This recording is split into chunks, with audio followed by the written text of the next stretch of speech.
పెళ్ళైనా పండగైనా వేడుక ఏదైనా పట్టు చీరల ప్రత్యేక వేదిక వారాహి సిల్క్స్. డిమాండ్ పవన్ ఇన్ని రోజులు బాగా ఆడాడు, కానీ రవితేజ హౌస్ 15 లక్షలు సూట్ తీసుకెళ్ళడానికి అది తీసుకొని బయటకి వచ్చాడు. అది మీకు కరెక్ట్ అనిపిస్తుందా? అవును, కరెక్ట్. ఎందుకంటే ఆయన క్రేజ్ ఎలా ఉందో ఆయన తెలియదు అనమాట, బయట ఉందో. కానీ డిమాండ్ వరకు అయితే టాప్ 5 ఉన్నాడు, కానీ గెలువ నమ్మకం మనకి అట్లా ఉన్నప్పుడు ఆయనకి ఎంత ఉంటుందో మీరు అర్థం చేసుకోవాలి. సో అటువంటిప్పుడు ఈ డిసిషన్ ఒక చాలా మందికి చాలా సార్లు ప్రెస్ అయిపోయింది. ఇటువంటి డిసిషన్ లాస్ట్ ఇయర్ సోహెల్ కానీ అందరూ తీసుకోరు ఒకసారి. సో ఈసారి డిమాండ్ పవన్ ఈ డిసిషన్ తీసుకొని చాలా బాగుంది. ఎందుకంటే బయట తనజో కొన్ని కళ్యాణ్కి బాగా క్రేజ్ ఉంది. సో వాళ్ళిద్దరిలో ఎవరైనా గెలిచే ఛాన్స్ ఉంది.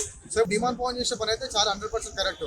ఎందుకంటే దానివల్ల ఆయన పైసలు వచ్చినాయి, వీళ్ళ ప్రైజ్ మనీ తగ్గింది, ఆయన సేఫ్ జోన్లో ఇప్పుడు ఫైనల్ దాకా వచ్చిన కార్ రెమ్యునరేషన్ వస్తుంది, దాంతోపాటు ఇప్పుడు తీసుకున్న పైసలు వస్తాయి. సో మంచి డిసిషన్ అనమాట ఇది. చాలా మందికి చాలా సార్లు ఉపయోగపడింది డిసిషన్. సో ఇది మంచి డిసిషన్. ఆ రవితేజ చేతుల మీద తీసుకోవడం ఇంకా చాలా మంది హ్యాపీగా ఫీల్ అవుతారు. ఎందుకంటే చాలా కష్టపడి పైకి వచ్చిన కాబట్టి వీళ్ళు కూడా కామన్ గారు వచ్చి అసలు వీళ్ళు గెలవడమే చాలా పెద్ద విషయం. ఎందుకంటే కామనర్స్కి వచ్చి ఆల్రెడీ ఉన్న సెలబ్రిటీకి పోటీ ఇచ్చారు, అది పెద్ద విషయం. సో ఫైనల్ ఇప్పుడు గెలుస్తారు, అందరు కళ్యాణ్ అని అంటారు. సో చూద్దాం.